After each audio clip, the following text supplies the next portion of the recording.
Welcome to Franchise Addicts, a podcast all about franchise movies. My name's Luke. And I'm Chris. Today we are covering our final movie in the Evil Dead franchise, Evil Dead Rise. Evil Dead Rise, last one, but not for long, right? Sequel Yeah, is on the next way. year. Yep. Evil Dead Burn is called. Burn. All right. And partly off the back of how successful this movie was, because this is the most successful box office dollar bill Evil Dead movie of them all. How much did this bank? Like $147 million. Wow, that's incredible. I had no idea about the box office of it all. I'm happy about that. Do you know how much? Do you have the budget for it? Okay. It says 15 to 19 million. And what was the 2013 budget? Like 11 or 12. Yeah. So a little more, but not much. Great. I mean, obviously we're doing it 10 years later. So the effects have gotten better with that type of money. Well, and this movie actually is lauded for having a lot of practical effects. Really? Not a lot of CGI used in this movie. Really? A lot of this was practically done, which is probably one of the reasons why I like it so much, is because it feels really real. Not that the last movie, the 2013 one, didn't feel like visceral and real, and I'm sure it was very practical itself, but this one kind of lauded for the effects that they were able to get done on this movie. Yeah, it's very creative too. But getting into opinions soon, but not quite yet, right? What else should we say about this off the top? I mean, it made a lot of money. Do you know how much? I'm just asking you questions. How much did 2013 make, roughly, approximately? Oh, you can make it up. It doesn't 97 matter. worldwide. Okay. So Evil Dead 2013 was the highest until this movie. Okay. Of throwing, and the budget. We're talking about budget. That movie was actually way expensive than this one. Was it in the 20s? No, it was a little like just 17 million. So okay, I think I had said 11, but yeah. So it would be basically the same as this movie. Yeah. Right in the middle. But yeah, so it's 67 domestic, and then 79 to 80 worldwide. So that's where we fall at the like 150, 147 mark for box office for this. But so this movie was supposed to originally be a straight to HBO Max kind of deal, like, as a big rollout for the Max subscription. And it tested so well with the audiences that Warner was like, dude, just put it in theaters, baby. Yes. And yeah, obviously ridiculously successful, and then now lives on Max. Yeah, it's the early summer release, as I recall. And we should introduce our special guest, though, Luke. Oh yeah, right. Andres is back. It's almost like especially with our Evil Dead episodes, Andres is just on them already. He's our third talking head. Yes. Hello, everyone. Well, I'm so excited to come back. Yes, thank you, Chris. So happy to come back for probably my favorite of the bunch. I think this was one of the. I mean, Evil Dead 2 is number one, but this one is so close to it, and I just so excited to talk about this movie. And yeah, it's crazy. Like, to think that this movie was supposed to be a direct to streaming, and then Warner Brothers saw the results of the test screenings. That's how important test screening is. Like, you need to know if you got something good, you got something good. And thank goodness, whoever the president of movies, Michael DeLuca, and the partner, I'm forgetting the name, thought, oh no, this is going to be special, and it did. And was it 3 years ago when it's released? I heard so many good things about the movie. I was like, oh wow. And it annoys me that I couldn't see it in theaters, and thankfully, when it was in Max, I was able to see it. And I was like, wow. Yeah, I mean, it's interesting, the stuff that the films. I feel like Netflix is the worst at holding films back that they maybe should put in theaters. Obviously, the big one right now, Frankenstein, which is getting a small theatrical release, but for all intents and purposes, will be out everywhere on Friday. And that's, I mean, this is like a huge movie. They've, they did the House of Dynamite, which I actually just watched last night. Pretty good blue ball ending. But so yeah, I mean, what do you? I'm concerned about House of Dynamite because I haven't heard people kind of rave about it, and I thought it would be a movie that people would get behind really quick.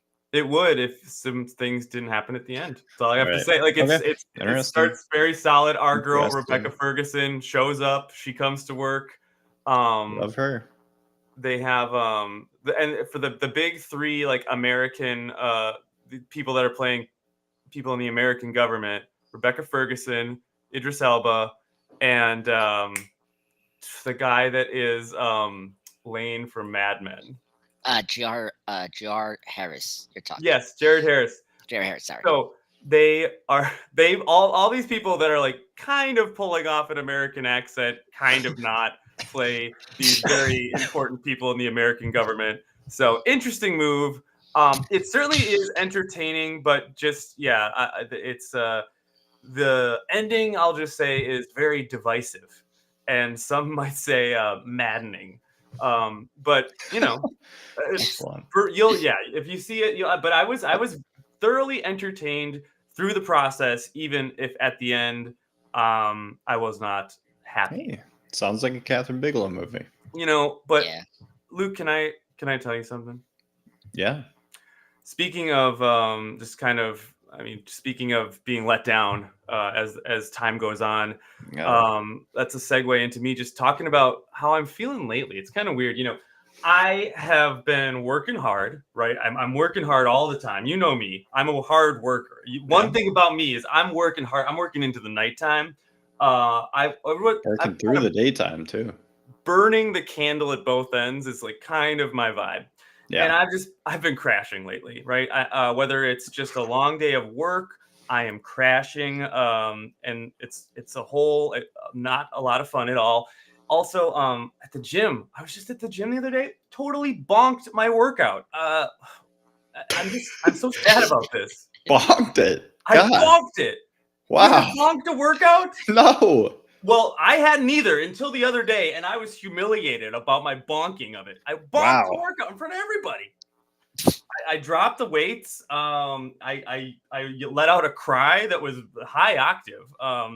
Embarrassed myself, and I ran out of there. I ran out of there crying. I want to be honest with you. I feel this is a safe space. I ran to my car from the gym crying because I bonked my workout. So I just wanted to tell you that. Do you have any advice? You're always so good at advice. I was wondering if you could tell me what to do about this to avoid the much bonk, like I would critique a movie that has gone off the rails, a sequel per se that maybe doesn't belong in said franchise. I think you need to upgrade your energy. It sounds like you're crashing a little bit. Yeah. And that bonking, I think that means you need to also upgrade your brain. Oh, I mean, that's always, as people are constantly telling me this. And boy, do I have a product for what you, is this? baby. I can do something? This is Dubby Energy. Dubby Energy. Okay, tell me about it.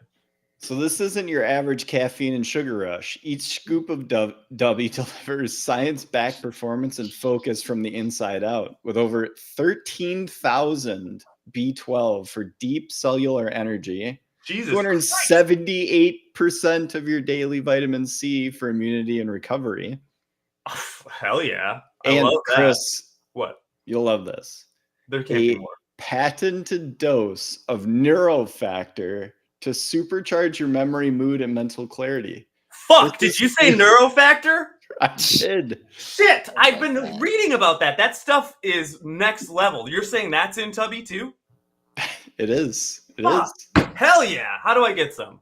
Is there anything? Well, I mean, yeah. I got to get this right away. You know me. I need something that gives me energy. I need it now. Well, you can get it at w.gg/franchise addicts. Promo code franchise addicts for 10% off your order. W Energy is a pre-workout energy drink.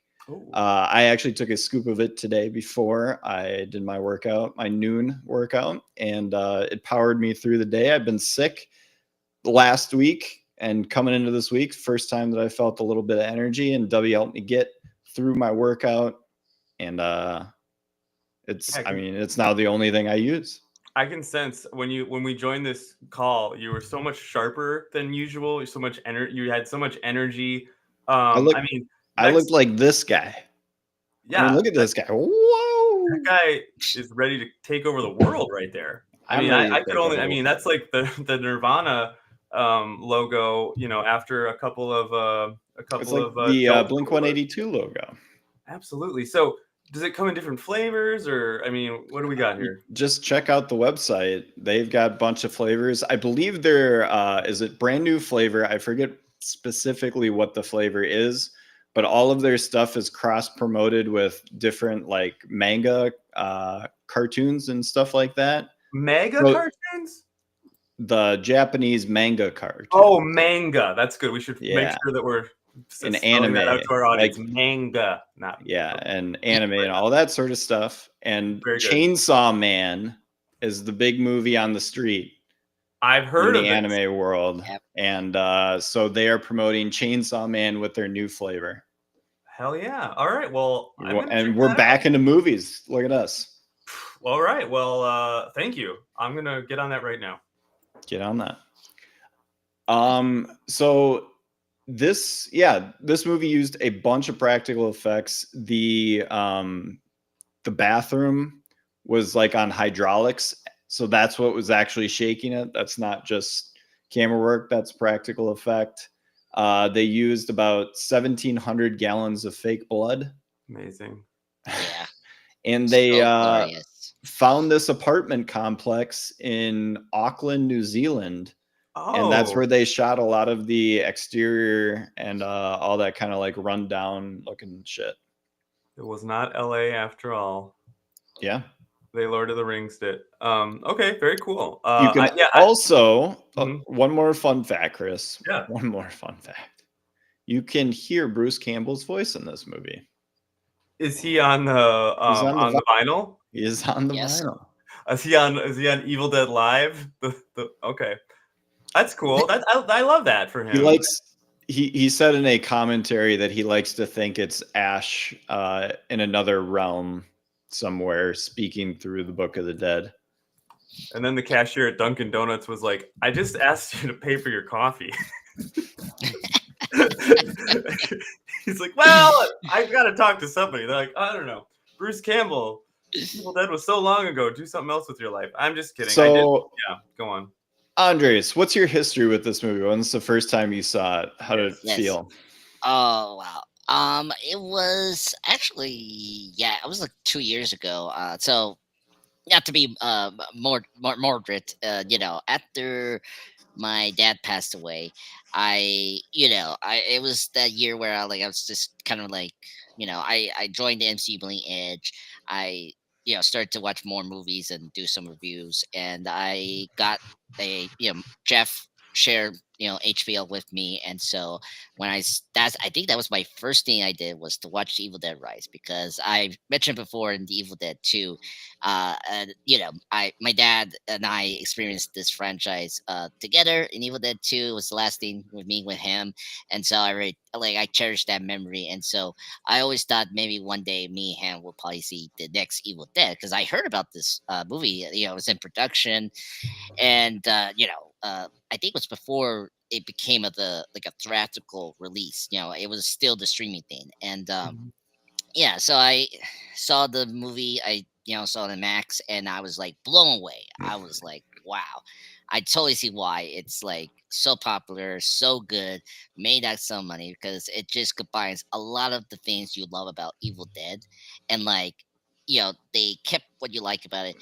They refresh it in a new way, but not without disrespecting, the lore. Like you kind of know, like all the bells whistles, and for just like the new movie, this comparison, the Final Destination Bloodlines, you got characters that you like, and so that really combined that into this great, new Evil Dead movie that really captures what you love about this series so well. Because the last movie we reviewed, Evil Dead 2013, was like a decent remake, but it just didn't like got what I want Evil Dead movie to be, and this one did, which is great. Yeah. So that's my relation with this movie, and I was so happy I rewatched this because there's a lot of details I love about it. I mean, I agree with you, Luke. You brought up the trivia. I don't know if you guys watched this really great channel called Dead Meat, and when he did the kill count for this movie, I was surprised how practical it was, and it's just so good because you know I don't like. I hate now that Hollywood is using a lot of CGI, and the volume has become a big issue thing if you don't use it right. And so it's great to see a movie like this. You're seeing all the practical and all the old tricks. All the tricks of filmmaking was, and a good use, which is great. But yeah, I have enough. I will praise the film when we get to the recap and all that. It's one of the best horror movies of 2013. I mean, 20. Oh, not 2013. Sorry, 2023. Yeah. Sorry. That was a great year. I mean, Screen 6 was out that year, and then a couple ones I can't remember right now. But I recently saw was it The Late Night with the Devil? That's another great movie. That's a good one. Yeah. Yeah. I saw that in Halloween, or the first day of November, with my friends, and this lives up to being one of the best horror movies, and yeah, just a great one. Enough praise for me. I'm very happy to hear. I just want to hear what your guys' thoughts. But yeah, it was good to see this movie finally after what happened. Stuff like that. Absolutely. 2023 was a great year for horror. When Evil Lurks, did you guys see that ever? It's in its no, not it's yet. sick. Infinity Pool. Oh, I heard about that. This really great. Beau is Afraid. Can we count Beau is Afraid? I don't know, but that came out then. I don't know. Great movie. And of course, Thanksgiving. So, anyways, I love. Can we talk about Alyssa Sutherland and her facial features? Because I mean, I don't know. I'm just gonna get into. Yeah, I mean. Well, I mean, she's very attractive, 100%. Right? We were all these red-blooded men in the room. we can agree she's quite a looker, of course. But also, this is a fucking performance, dog. Yes, and we before I even get into her acting, I'm just gonna focus on her looks, because that's what I do. No, I'm just kidding. Maybe. Alyssa, but her facial features are very kind of I guess angular, defined. And I think it makes when they put that the makeup on, she looks so cool but scary, and it's it just works so well. I mean, she is like a horror model. She is the dream. Yes, she should have played Harley Quinn. Yeah, I mean, that'd be sick. I did get mad. I mean, you guys got some Joker vibes, obviously, with the way her face is and everything. This is an incredible performance. I mean, Lily Sullivan's great too as her sister Beth, but man, not the Lily Sullivan we met. Yeah, do you remember we met Lily Sullivan, the CBB actress, the improviser, right? And I actually tried to make a joke to her. I was like, "Have you been in Evil Dead?" And she's like, "I don't know what you're talking about." And then she's like, "You want a picture?" And I'm like, "Yeah, please." And then you took that picture, Luke, and I still have it. Bang! There you go. Oh, but no. Back to Lily Sullivan from this franchise. Great. She does a great performance. We can talk about all of them. But yeah, I mean, because Alyssa Sutherland, Ellie, is the rock of this movie, and of course the first infected, the one struggling with the trappings. I mean, so I did when this movie came to Max, I did a rewatch of 1 and 2. Skipped Army of Darkness because I don't think it was streaming anywhere at the time. I think I would have had to buy it and rent it. It's a Terminator 3 situation. Yeah. You'll have that DVD if anyone wants it. Okay. Andres, do you know about the Terminator 3 situation on streaming? No, tell me about this. The government doesn't want you to see that movie. Somehow the contract rights to that movie are just in movie limbo. Every production studio has owned it at one point, and now nobody owns it.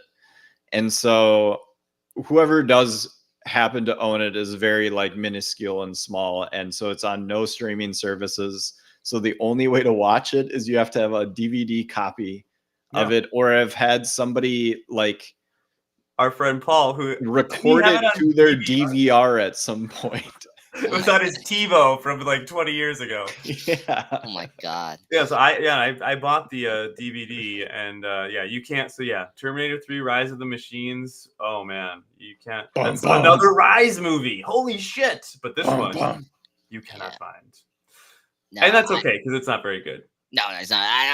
Unfortunately, I actually own Terminator 3, and I'm ashamed of that. We actually talked about. I do too. I also own it. It's fun. Yeah. Oh my god. We actually talked about the Terminator movies at the end of our Reanimator episode, Andreas. Oh yes. Oh yeah. Okay. Yeah, we did. Right. Well, it's obvious. First two movies great. Third one, it's okay. Yeah. I personally like Salvation. I thought that's the third best after the two, just in my opinion. Because just because like it's the first to be in the future and all that. And then I don't like Genesis. Genesis is the worst. This is really bad. Yeah, just in the series. And then but it's really good. Dark Fate. Oh my god, Dark Fate. Oh my god. I went to bat for that one famously, and it is not. Paul and Luke thought it sucked, and I stood up for it. And that's okay. That's okay. Critically, I don't think the world agrees that Dark Fate is very good, and I can see what I said about Genesis was that the recreating the original movie was cool. Like the rest of the movie is dog shit. Like, hey, you remember this? Remember this? Hey. Yeah. But that was all cool. I liked that. No, it was. It was yeah, but then it turns into like just a Jai Courtney saves the world situation. I heard there's a movie called something with sharks. Yeah, he's supposed to be great in it. Yes. Oh yes. I gotta check out maybe I gotta give him another chance. He's like a serial killer that uses sharks.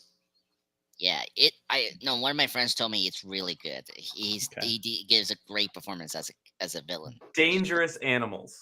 Yes. Fuck yes. You can see it in AMC Plus if you have that. Okay. Or it's available in the streaming, which is good. All right, awesome. Yeah. So yeah, Jai Courtney. Dude, I always believed in Jai. Even though we made fun of him, Chris, I believed in Jai. I knew he had it in him. I didn't. Yeah. I was just judging him and trashing him. He's John McClane Jr. Because I wanted to feel better about myself. Chris, he's John McClane Jr. He is John McClane Jr., damn it. No. I know him as Captain Boomerang, folks. He is the Captain Boomerang. Don't think of What's that from? Oh, Suicide Squad. He's the villain called Captain Boomerang. He's the Flash villain. Oh, right. Yeah. See, when he played that character in the Suicide Squad, the 2016 one with directed by David Ayer. Yeah. That was where I was like, oh, he's a good actor. He's so funny. Because he was just being himself. Yeah. He was just Australian, criminal, and exactly. And, oh my god, he's so funny in that movie. I was like, who do you think is my favorite character in James Gunn's Suicide Squad? My money is Polka Dot Man. I'm going this far. Not a chance. Oh my god. Harley Quinn. No. I don't remember all that. There's Alligator Man. There's it's the Weasel. John Cena. Who's the Weasel again? Is that Pauly Shore? Is Pauly Shore in that movie, Wizarding the Juice? I wish he was the Weasel in that. The Weasel is just a weasel. He's a giant weasel. Oh yeah, then he jumps out of the airplane, and I laughed so hard when he jumps out of the airplane, and they're like, "Did someone teach the weasel how to swim?" And he just fucking drowns. That's it. A good one. The weasel just dies. That was good. That was much better Suicide Squad than the one that had the good trailer and then the bad movie. Yeah, 2021 Suicide Squad by James Gunn, the best DC film ever. I got to say. I can't think of his name, the actor's name, but the guy who plays Rick Flag, who was also in For All Mankind, the main guy. Joel Kinnaman. Yeah. Joel Kinnaman. He is an incredible actor and needs to get more work. He was in that show with the girl that was like The Killing or something, and he was also in what? It was The Killing. That what it was called? Oh my God, I didn't even know. Oh, I did know. I watched like at least 2 seasons of that a long time ago. He was also in the Cloverfield movie that like wasn't very good or appreciated. The second one, I believe, right? You have the original Cloverfield. I think it's called the Cloverfield Effect, which is the one with. No. The second film was the 10 Cloverfield Lane. That's what I feel like John that Goodman. came first. That was the third one. And that Third one one was was the John Paradox. Goodman. It was called Paradox. The third one. Paradox. Okay, yeah. All right, I'm taking this to ChatGPT. No, because you know what I was thinking. Whatever. Yeah, you ChatGPT will figure it out. Just sorry, water that's evaporating and being used, because we need to find out. Hey, I pay for it. That's me too. It's called blood money. Oh, okay. Andreas is right. Cloverfield 2008, 10 Cloverfield 2016, Paradox 18. Oh yeah, good call, man. I usually feel like I'm so good at that, but a direct sequel to the 2008 film is in development. Yeah, the 2016 one, 10 Cover Lane, great film. Because yeah, I like that one. It's directed by Dan Trachtenberg, who did the Prey movie. That was also really great. And the new movie's coming Prey, out. Did you say the recent? Yeah. Okay, awesome. Yeah. And his new movie Badlands is coming out actually this month. I think this Friday. This Friday, yeah. I think this Friday. It's a evil John Goodman role. Yeah, it's a really good one. It's a great film. You should watch. Have you ever seen the movie Barton Fink? Of course, I'm aware of it. Is that like a It's a Coen Brothers movie. Coen Brothers. Okay, it's really good. Oh, John Turturro. But that's another bad John Goodman. Yeah. Yes. Bad evil John character. Goodman. I mean, not that he's like bad acting. No, yeah, he plays the villain. He's evil. Yeah. So he's like Satan. Oh, really? Spoiler alert for Barton Fink. Yeah. Well, that's a 1991 movie. That's like a metaphysical reading of the. Yeah. So that's not explicit. Paradox that's right on. Was supposed to release in theaters, but Netflix, Paramount was having a tough time during their movies because they were financially in trouble. So they sold off Paradox in Netflix. So that's how I knew about the third one. And I heard bad things about that. I started to watch it and spaced out, but I do that with good movies and bad movies. So but I don't blame you. I always said that as well. It's like, oh God. But let's talk about this movie. I think all of us think it's pretty good. Yeah. Yes. EDR, otherwise known as Evil Dead Rise. We're talking about that it is just star-studded with babes. Yep, that's all we care about. Yeah, we care about finally got hot girls in this. Woo! Yeah. That's all I need, brother. All right, I'll get us into the recap of the film. Two hotties and then two ambiguously gendered children that are teenagers. Middle children, yeah, and then one girl. One kid, you can say that, but the two, I'm like, yeah, boy and girl. The third one, I don't know what was that going, but yeah. Let's recap it all. Let's recap the rest of it. Let's recap. Let's go to LA. All right, so we open with a great trick shot, which is you go to Evil Dead camera, and now that we are in this time and age, you're like, man, they must have shot this with a drone. Boom, it is a drone. Yeah. And the guy catches it. Great little bit to be in the movie. I'm already in. I love it. Looks nice.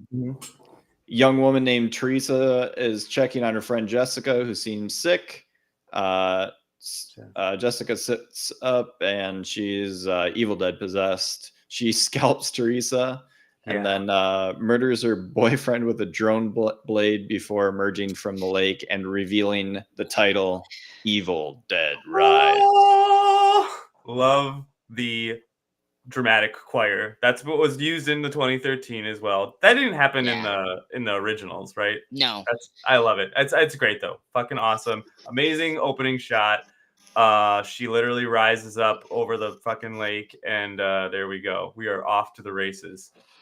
But unlike Evil Dead 2013, this is by far not the best part of the movie. For sure. But it does do a homage to the cabin in the woods scenario, and then Yeah. obviously takes you into completely different atmosphere through the rest of the movie. Um, gets you like a really cool and gnarly kill right away. That scalping is fucking Oh gross. my god. And yes, and then that she puts the drone to her face. Yeah, because Yeah. well, Like, they do they do the bit at the start where when after he catches it, his girlfriend or whatever, the other girl on the dock is like, "Oh, what kind of damage would that do if it hit you?" And he's like, "Well, you know, it would only just mangle your face. It wouldn't slice it." Yeah. And Which, then Like, obviously it is then used as a weapon later on. hold my beer, mangles her face. It's a great one. Yeah, no, it sets the tone. And, oh yeah, and when she starts speaking in that lower toned voice, Oh yeah, we're um, just ready to go, baby. we're ready to go, Yeah. 100%. And then we're in. Yep. So we smash cut to Beth, played by Lily Sullivan. She's at a punk rock nightclub type atmosphere She's in the place, bathroom from Train Spotting, I think. basically. And she is doing a pregnancy test, which Yeah. comes positive. Uh-oh. So she wants to get family back into her life. And so she goes to visit Ellie, her estranged sister, who lives in a dilapidated Los Angeles apartment building with her three Yeah. kids, Danny, Bridget, and Cassie. Irish for sure, right? kind of. I would imagine. Not even Yeah. Bridget and Cassie. Okay. We used to have it so good until they closed down the building. And So Daddy left. yeah, I mean, Danny is a your kind of Justin Bieber looking, want to be a DJ kid. Spinning some LCD Yeah. sound system. Just, he's got to be spinning records, baby. Mm-hmm. He's always in his room spinning track. Spin it! Oh shit! He just lets it go, and the beat drops, and Danny is he's holding court in his room. And Bridget is a social justice warrior. So Yas Queen. We get that character development just a tiny bit. Yeah. Which is Her good. mom giving her some decent advice, and then we've got cute little Cassie, who's just, She's just a little kid. and she gets absolutely terrorized in this movie. Yeah, not a good time The to be. final scenes. Oh my god. Yeah, Yeah. Is this a nightmare? It's just like that. Yeah. This is the line, I believe. Good So stuff. yeah, Beth is unexpectedly arriving. Ellie's like super drained. Her husband had recently left. They're being evicted from this building that's about to be demolished anyway. Everything's kind of awkward, and then a earthquake hits the building, and we are into discovery and into our first mode of this film. Andres, how's this set up for you? Fantastic. Right away, I think this movie did a really good job of hooking you right away to the film. That cabin thing, I totally agree with Luke. It was a good, like kind of like, okay, we know what's Evil Dead, the cabin, the Deadites, like in this that like short, like almost like prelude, that will like get a callback towards the end of like what happened to that. Like it was a really good hooked up of like what the hell is happening with that scene. And man, that hair, what do you call it, the scalping was like, Yeah. whoa, that was a killer of a kill for like a dead Yeah. eye. I was like, oh yeah, this is gonna be one of those movies. And oh my god, I totally agree with you, Chris. That like the logo coming up and the music, just like Evil Dead Good. 2013, but here so much badass and like cool. It was like, oh my god, we're cooking here. And then we come into our main protagonist, with Beth. By the way, trivia with this, something I actually like about this, some of the names here are actually name of the previous actors that played the female characters in the original trilogy. Beth Oh, is, I think, was one of the actors that were playing the sister of Ash, if I remember. It's been a Okay. long time. I remember that. And then nice. I think Ellie is also another actress within that first movie, the of 1981. So I really like that they referenced some of the actors from like the original trilogy. And yeah, and whatever you relate to these characters, like I think one of the issues we had with the previous film that we reviewed, like I like what Freddy Alvarez was trying to do, but it was undercooked. Here, the director is so much, he has confidence, he has this clear vision of like, okay, we're going to talk about motherhood, and like, just like Aliens, that's the major theme, the major, like, okay, this is the protagonist, like, I need to, protect the kids, like, all that is like very grounded, and like it's so simple, it's not overcomplicated like the last movie where we're dealing with, oh yeah, this is a drug addict, I need to get myself clean, and and it's like, what the hell, like, I get, like, as Luke said before, like, I get what they're trying to do. It was just they were so like overcomplicated with their storytelling, and like they were also trying to reintroduce that universe. With here, it's like, okay, here's the characters you're gonna follow. This is the main character that you need to like root for, which I already am, and like it's believable. I think the two sisters thing is really good. That's something we don't really see in horror. Like, family is a major theme in these horror movies, and this one does it very well. Because last time, it was the brother sister thing was okay, but it was so underdeveloped. I wish we spent more time here, and I like that they went back to do another family story, but this time much more cleaner, very straightforward. Like, I understand what was going on there. They're estranged sisters. The fact that she didn't know that the sister called her twice about what happened with the husband is kind of like really sad.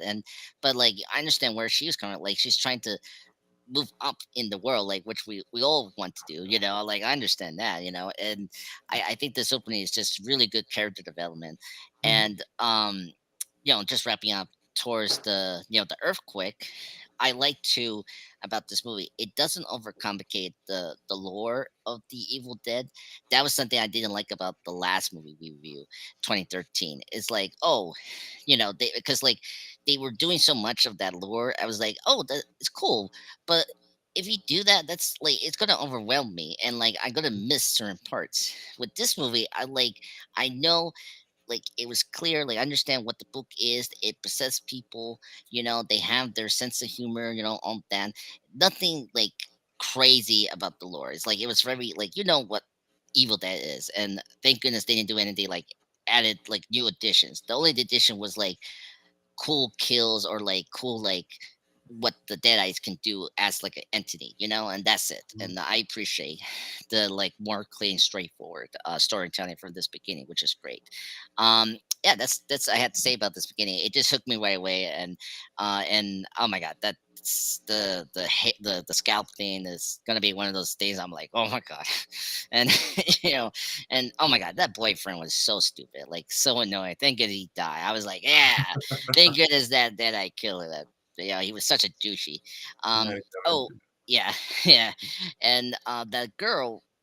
I was just reading my notes here. It's a cousin. She's a cousin of that girl that we're gonna see towards the end. Like, they're cousins. Oh, So okay. yeah. So I just want to bring up that, and they don't bring it up, but like that's how they know each other. But yeah, overall, love this opening. It gets you right hooked right away. Luke, what did this do for you? What did Yeah, this I mean, opening? How did you like this opening? confident, man. It's so confident. Lot of show don't tell.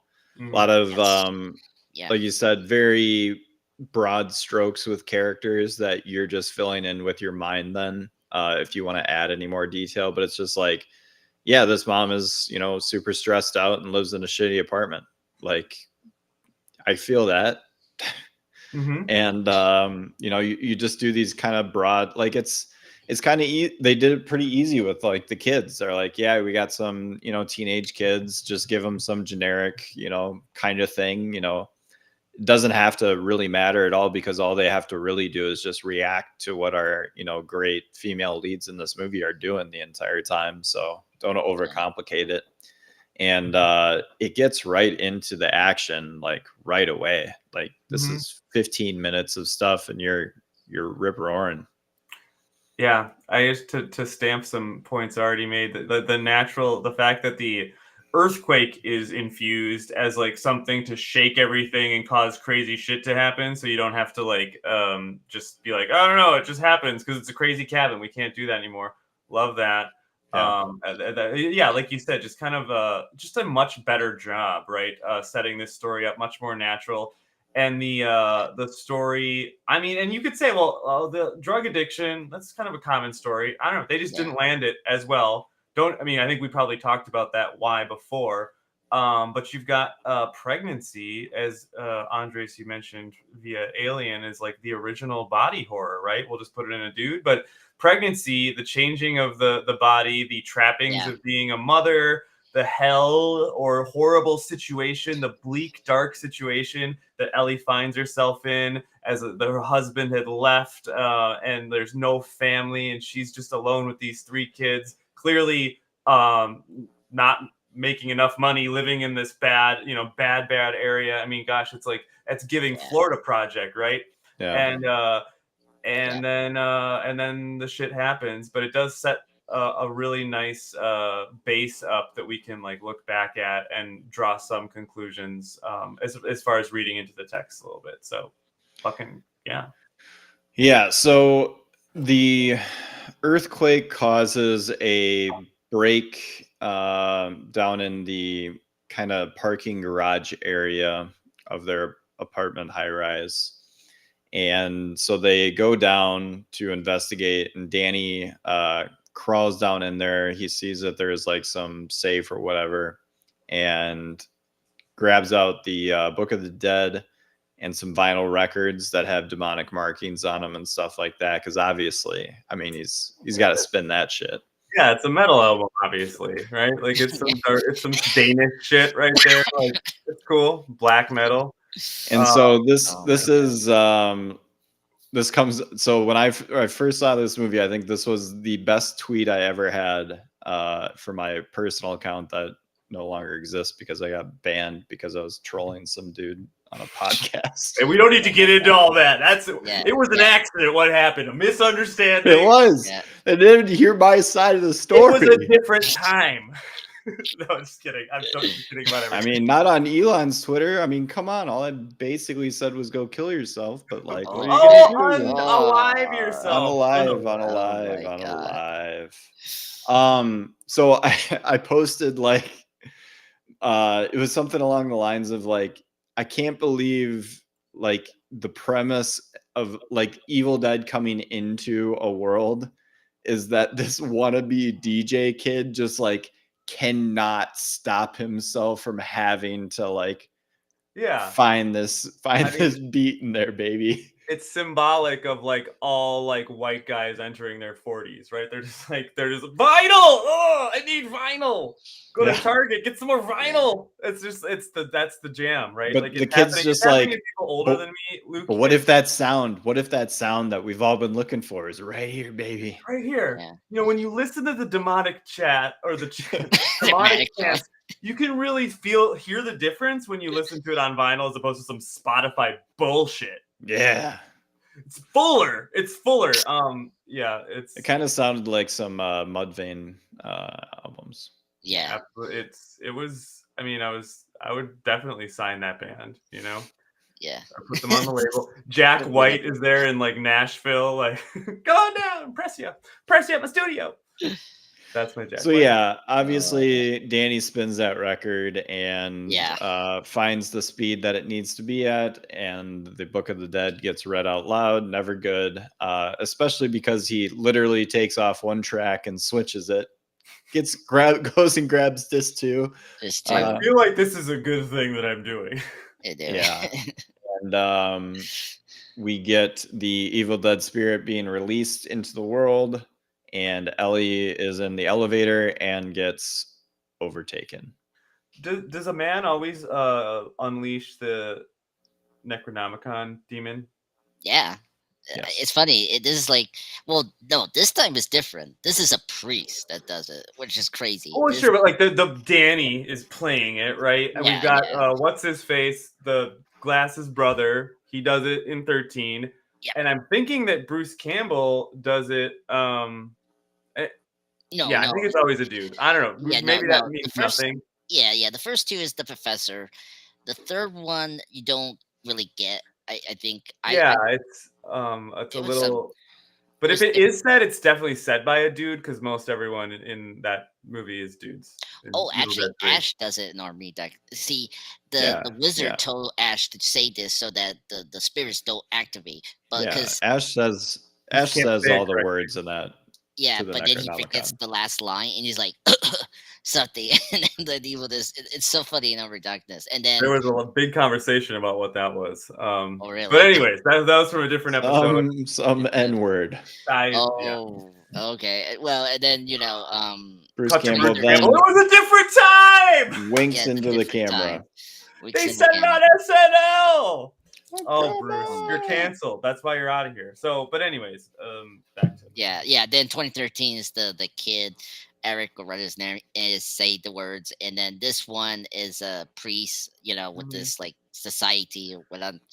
But this time I don't think we hear the word. This my second viewing. This is the first thing we don't hear Conju or the familiar words of the Evil Dead. This was totally different. It was more like no nose for like a live. It was like a live recording of a meeting, a church meeting, like the Charlie tapes. And then like the evil spirits just randomly came out and it's like, okay. Yeah, they're like, it's fine. Dude, you'll say it, you'll play the record. You guys would know when it starts to pan through the city all crazy that like Evil Dead's on. So Ellie getting possessed. Yes. In the elevator, fucking sick. Yeah. Also stumbling out of said elevator and then back into the apartment and just chucking the eggs into the pan. Tell me, creepy. You know what this reminds me of? It's the substance. No. But another scene that where also happens in the substance. Really? It's true. I was gonna say Michelle Pfeiffer and Catwoman. Oh my god. Yeah, that's the famous like she's come in and something's happened to her. The hell here. I mean, that's just classic forever because how I feel about the those Batmans. But yeah, it's a great scene. It's great. This is, it's so good. Again, Alyssa Sutherland just killing it. You get a bunch of really great facial reactions in this. A lot of really, really good stuff. She is the. Oh, sorry. Go ahead. Oh no, I was just gonna say it introduces a shot that they use a couple times, this I don't know. This is a runner for my favorite scene when she it's a close up of her face, but then also you get like a back shot that's also in focus of the kids. She is like kind of going in and out and like turning. Well, she starts as an evil person because she goes back to maybe not being for a second in the bathtub, but she like spouts out like the first really fucked up stuff. I think she's like, I was missing you guys, and so I thought I would cut you open and put you inside my body or something, like just totally deranged. And that look that she has is just demonic, and it's just really effective and really well done. Yeah, she is the best actress that played a Deadite for enough. Like she has the physical, physical appearance of the creature. Her voice is amazing when she turns into demonic. Like it's so creepy. That scene. It's called Out of Focus, where you're focused on and then the background is a little off-putting. That's a traditional filmmaking. It was cool that this director did that to see the perspective of now this possessed Ellie as a Deadite. It's really cool how they did it. I like the transformation. This is so much better than the whole tree thing.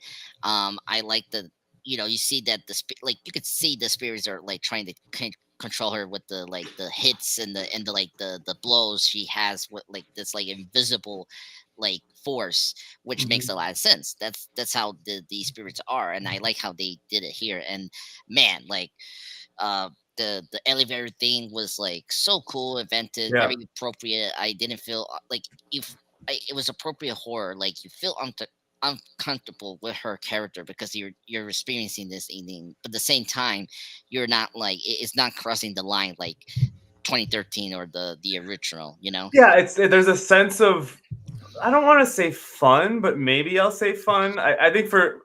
There's just a sense of like this is like just like it's very creepy, but there's not an element of torture porn to be had. No. It's a different vibe. Even though it is really gross. It is really gross, but it's and it has some of those moments like cheese grater and whatnot where you're like, oh, but like it's not that's not the vibe, and it doesn't really go to that stuff too often at all.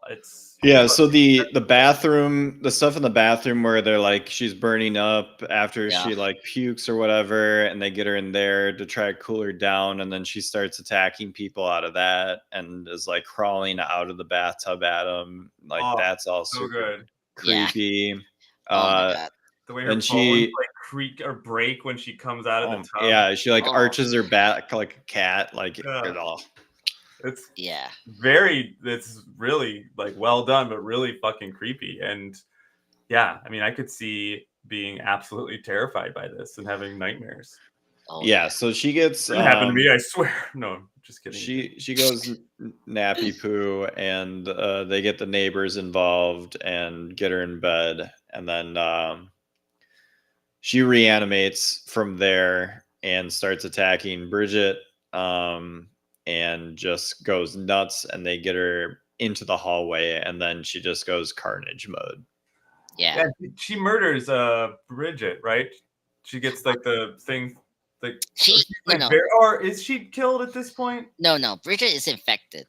Yeah, she gets turned at that point. Yeah, but like there's like a big stab or something, and then she's also turned. It was she got her with the ink pen or the like tattoo pen. Yeah.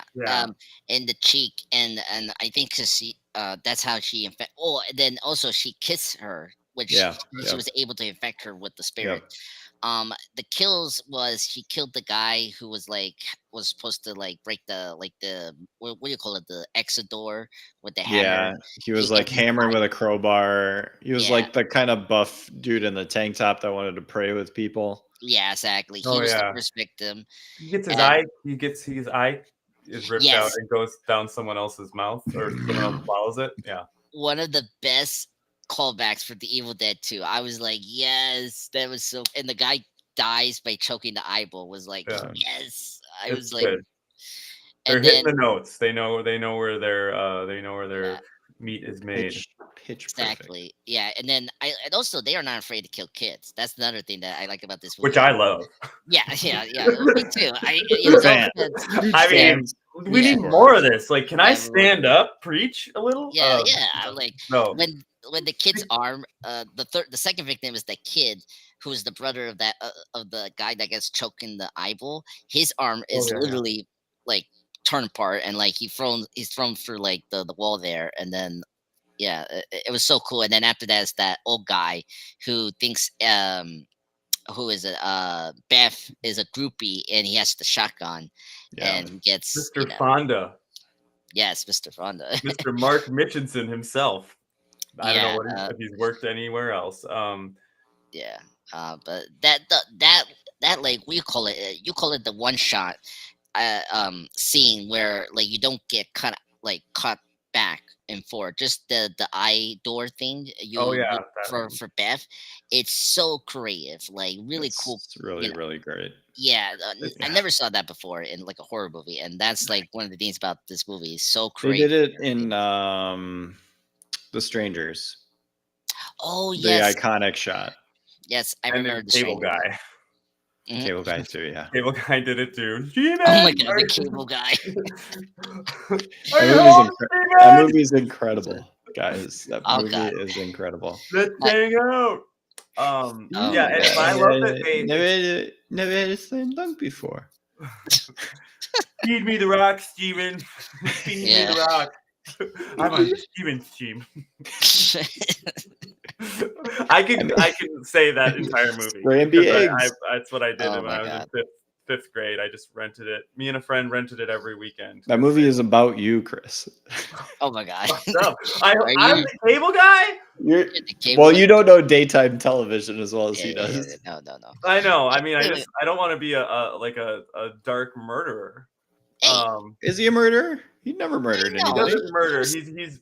But he puts people's lives in danger, and he yeah, is very fucked up, and I is very mean, much willing he's to a disturbed destroy people individual. mentally with tactics like blackmail at work, stolen property for the deluxe karaoke machine. He's misunderstood. He is misunderstood. Chip He Douglas. is. Chip Yeah, Douglas. he's Play Mortal misunderstood. Kombat with a friend in Vietnam. The world is changing. Oh man, I mean there is truth to the attraction I had to the dark Ben Stiller humor that was kind of displayed there. But Yeah. I digress. All over the place in Severance. The eye hole, eye hole. What is that? People. The people. As the movie goes on, and you can see that the peephole itself is soaked in blood. Yeah. Yes. And just as all the blood happens when she's trying to sing to her daughter, which is a fucking killer scene. Incredible. Oh my god. Yeah. So tricks that little girl. But yeah, so while the mom's carnaging out in the hallway, Bridget's fully turning now and attacking Danny. You get the cheese grater scene there. Oh, She also is like doing creepy stuff like licking her knife, and then Beth has to intervene and has her first kill moment and stabs her through the face. oh yeah, she yeah. does. The little kid had that like staff of her like doll, like Yeah. like Adam's family level, and like Mm. bam, killed the Bridget. That I is was like, Cassie. Cassie is the Cassie, little girl. that's the little kid. Yeah. I love that they show they did this in the first movie, and I didn't get to call this out because I left. But the fact that like when Bridget is terrorizing people as a deadite, they cut to Ellie outside, who's just like kind of like getting off or really excited that another deadite is doing Oh yeah, killing. dude. That happened in the first one as well when the girl that's like locked in the basement. I don't know why, but I just like that was that was another level of just like adding to the really like menacing, fucked up, sadistic tone. Yeah. Yeah. Because um because Ellie, so in the Evil Dead, when a first victim becomes the Deadite, they're usually the de facto leader of the Mhm. Deadites, and this movie makes that clear because Yeah, she's the you know mama bear. yeah, she's a mama bear, and and I, by the way, the trick she does to the Cassie was so good, like classic 101 Deadite, like tricking the humans, and like, oh no, I'm back, no worry, Oh yeah. like it's Love always that. like first movie 81 does it, Evil Dead 2 does it, where the mom is tricking the scientist woman, and then I don't know, Armin Dactus does that, I can't remember, but like the 2013 does it as well, and like it's so classic with the Deadites, and this one was the best one because it's like a poor little kid is seeing her mom being like Masterful emotional manipulation. Yeah. yeah, exactly. Manipulation, and then at the same time, you're seeing Bridget being infected, which is really nasty. Like you see the blood coming out of her nose, and like she's spinning maggots, which I was like, oh my god, they're maggots. I didn't realize that. And a very funny gag to repeat, like the line with Ellie say, "No, your mommy's with the maggots now," and then Oh literally, yeah. and The literally, mommy's with the maggots now. yeah, and literally, Sounds you like get the Jennifer maggots. Coolidge Yeah. when they push it down. Your mother's with the maggots. Oh my god, yes. But I love that fucking effect too. I like Yeah. that one. Yeah, and then cool. oh man, and when what is it, Beth? Oh yeah, oh my god, and when Beth sees Ellie chewing the glass, eating the glass, that's Yeah. like, oh my god. Yeah, all the Yeah. glass stuff in this movie is roof. It's pretty rough. Yeah, and I just I'm sorry. I do agree with you, Chris. One of the things I like about this movie is because they're not following a trend. That's something about the Evil Dead 2013 was trying to do, is that Yeah. it was in that era where we were still in the remake slash like torture porn era of movies, where this movie was like, this is like post the now, like we're in elevator horror, we're in mainstream horror, like This is like Scream is good again horror. Yeah, well, exactly. horror is having a moment, and I think it Yeah. has since like 21, 22, and like Yeah, so it's 21. like we're gonna be exactly what we want to be. Yeah, Like, we I can mean, fucking- Yeah. this is we it. haven't even. I didn't even mention at the top the writer and director of this, Lee Yeah. Cronin, who is like really, really talented. I haven't seen any of his other movies, but like this is just an absolute banger. Yeah, I wonder what else. Old Lee has done. But yeah, it's great. Now, Also, a great horror movie director named Lee Cronin. Come on. Yes. Cronin. He did such films as The Hole in the Ground from 2019. Not the hole in the ground. AKA My Girlfriend in College, and Evil Dead Rise. That's not part of the real movie. But he only did two things. Wow, he hasn't done much. That's but he's not. He's an executive on Evil Dead Burn, and he's a producer on The Mummy, The Resurrected, which I guess comes out next year. Next year. Yeah. But is this elevated horror though? It also is, right? I mean, we can say that this thing it's doing its own thing. It doesn't matter, but also, and I think even 2013 was trying to do a little elevated horror with the addiction thing, just as it just didn't succeed. But just like the horror of growing up. I mean, once she turns into a demon, I was like. The analogy of like having a alcoholic parent or a parent that's like inconsistent, or that you have to like a scary parent. Obviously this takes that and like turns it up to like 1,000. But that's there, and we talked about the whole like trappings of being a mother thing and da da da da da. So it does that. It checks off the box. Yeah. It does. Mm-hmm. No. My review for this is that this movie feels the most Evil Dead. Mm-hmm. Like, it doesn't do since the original Raimi. It's more. Yeah, it's got the Raimi juice. Yeah, like that's one of the things I like about this movie, where because we brought it before, the concept about a spirit taking over a drug addict, it's something original, but it doesn't feel like Evil Dead, where I don't know like what you were saying, Chris, last week, but like I felt like it felt like a different movie, but it had to be in an Evil Dead premise. With this movie, it feels like it's pure Evil Dead. Like it combines the greenness of the original one, but also it combines the Evil Dead 2 style that we like. If you like the campy horror, which this has, but not like extreme measures like Army and Darkness. It's like campy, but also well produced, and the effects are good. Yes. So it's an interesting tone, but it totally achieved it. I totally agree with you. This is like they understood the assignment. Lee understood the assignment. Yeah, for sure. And I'll get us through to the end of this movie, because what I was gonna say is this movie does super well is it continues to amp up the kills. Like, if you think a kill from the middle of the movie is good, wait till you get to the end of the movie, because by that time, then they're using the craziest stuff to kill people you've ever seen. Yeah. So yeah, Danny is like deeply regretting having spun his vinyl. Like, DJ be damned. And he tries to burn the book, doesn't work. Does he sacrifice himself with Bridget and like burn her down? Is that what happens with Danny? No. So Danny, Bridget rise up literally as a Deadeye again, and then she attacks. She was almost gonna attack Cassie. The young kid, but then Danny jumps in, he stabs her, but unsuccessfully, and so she attacks him in the kitchen, stabs him in the I'm a lefty, so excuse me with my left and right arm. I think the right arm in the knife, which was brutal, and then she's pukes him with the blood, that easily affects him as a Deadeye. If you know your Deadeye rules, and then he gets out the blade. He does the spray thing. I don't know, the cook spray, whatever you do for your pan. Yeah, and he sets fire to the room because Ellie's coming in through the ducts too. Yes. Yeah, and she's cleaning it. Yep, gotta do it. Our guy.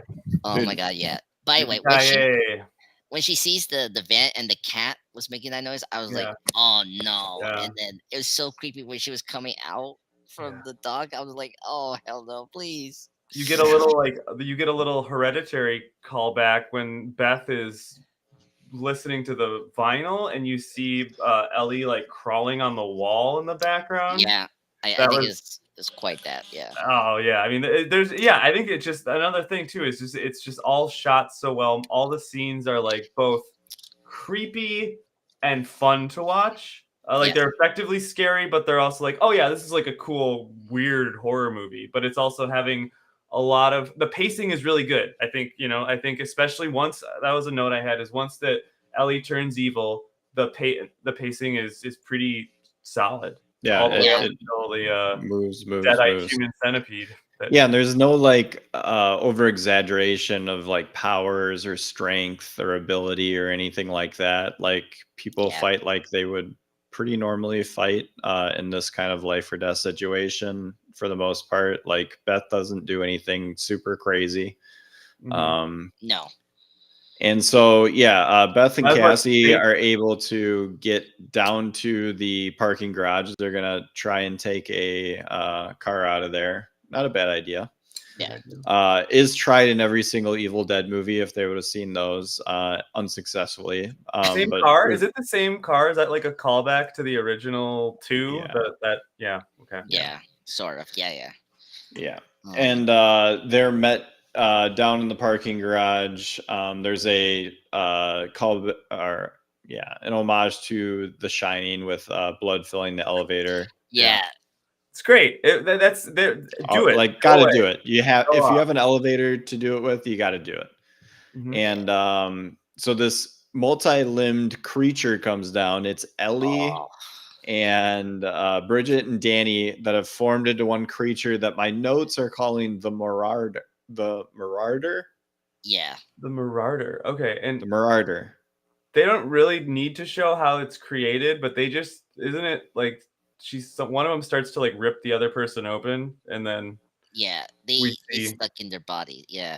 Yeah. Um, you don't need to like see the next scene where the book was flipping pages and then you saw the image of the limping creature named the Marauder. Like that was funny. They Okay. did that. Oh, okay. Yeah. Yeah, and That's because It's I was like the map from Harry Potter. Marauder's map. yes, exactly. Yeah. Wow.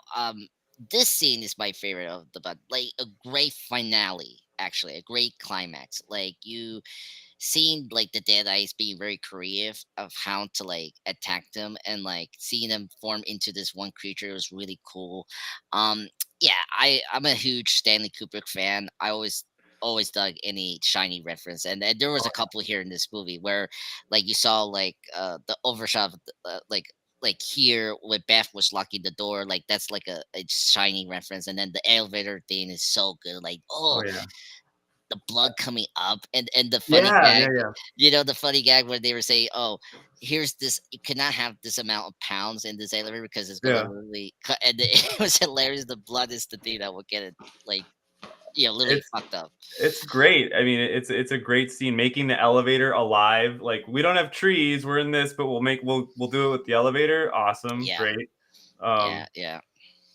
it's into the wood chipper. Yeah. Mhm. That's the next thing. Yeah, Oh, okay. So we're talking about before the wood chipper essentially is introduced. Yeah, but let's just get into it. So they Yeah. get into like the Yeah. maintenance area of the parking garage, and Beth has a chainsaw now. There's a wood chipper involved. Cassie nearly goes into the wood chipper. Beth grabs her out. Beth almost gets thrown into it. Cassie is now at the switching it on and off. Beth ends up throwing the Marauder into the wood chipper. Cassie, flip the switch. Boom. No! Got her. And then she takes the chainsaw and like starts Gotta shoving have him it. with the Gotta chainsaw. chainsaw the So head, or it's cool. not Evil Dead. Yeah. Yeah. Super cool, super blood soaked, just blood spilling out of the wood chipper, just like in Fargo. Yes. Yep. They find And a way to amp it up, right? Like something that's yeah. pretty intense So the whole like we'll time. get to the end of this and then we'll talk the prologue after. So everything up to the prologue, Chris, go. Oh yeah, okay, great. Great. I love this. It's while I don't think it's my favorite part, I don't know, the initial turn of Ellie and her, I don't know, being really creepy is my favorite, but this does what it needs to do, and it takes a film that was like all up until this point super over the top, crazy gore. Like, I mean, a lot of shit has happened so far, and it's like, how can we do the firework finale and do something that we haven't done already? We need everyone. Do you know what this kind of reminded me of, Chris? What? Was the movie Green Room. Oh, I love Green Okay. Room. Yeah, Yeah. the Patrick Stewart vehicle. Yeah. Yeah. Yes. I'm sure you can shoot that too. You mean the new? Oh, yes.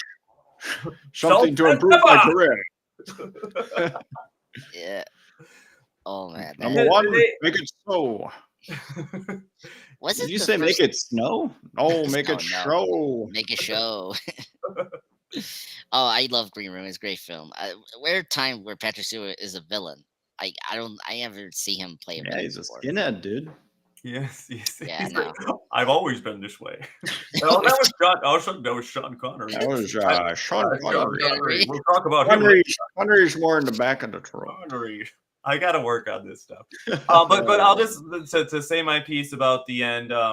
Yeah, I mean they everyone's covered in blood. Like if it was bloody, now it will be. Dude, bloody. The wood chipper is raining blood on Cassie, this like 6-year-old girl who is just drenched in blood and like squatting and just like those, tormented and terrorized the rest of her life. Those clothes are never going to get clean again. It's never. Very bloody. She's very traumatized. And then they have like this, and not only like they make the final bad guy, right? Like it's like in like a video game, like here's okay, you've seen this, but now, oh my gosh, reveal. It's like this, the Marauder? Is that right? The Marauder. Yeah, the Marauder. Yeah. The Marauder, of course, obviously. And so I think that it just does a great job of accomplishing its objective.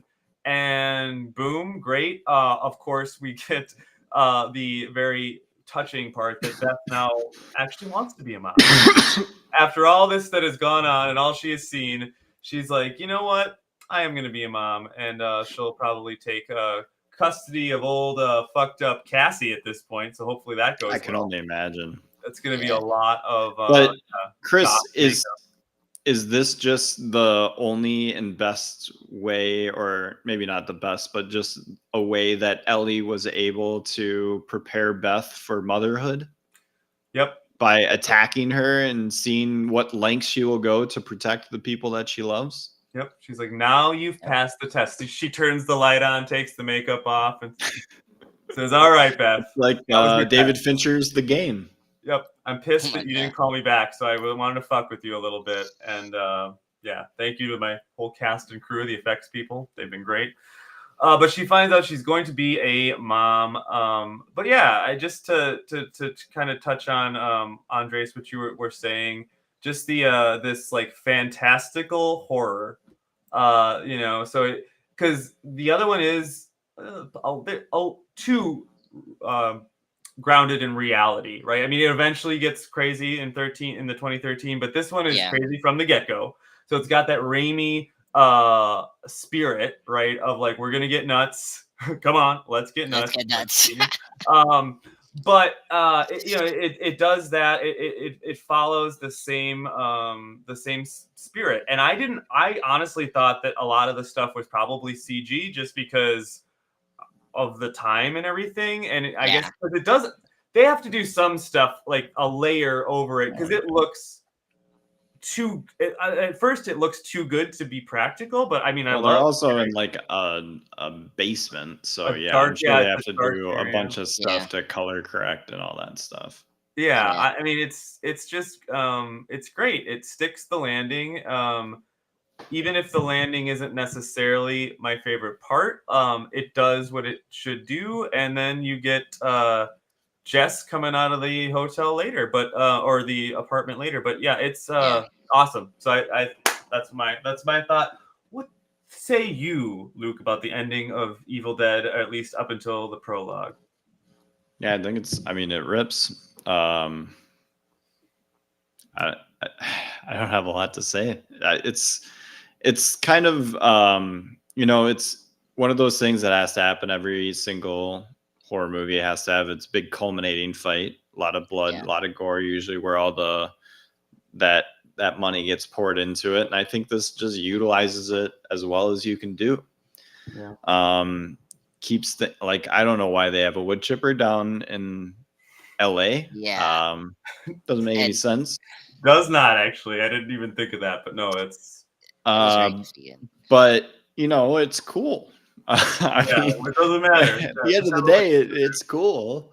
So yeah, I just think this is just about as we'll finally get to my rating. I don't know how many more times I can say it, but this is just about as good as it gets, guys. Yeah. Okay, let's.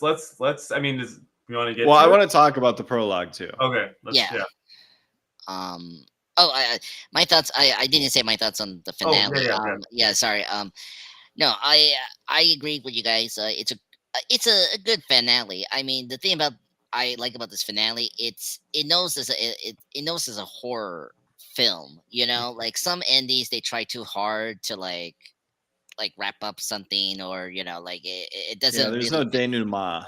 Yeah, Yeah. like it felt really organic where we're heading for this Mhm. finale. So I really appreciate that. Like it knew it was an Evil Dead movie, so like they Yes, know. it knows what it is, right? I Yeah, think yeah, that's I a know great it way. was.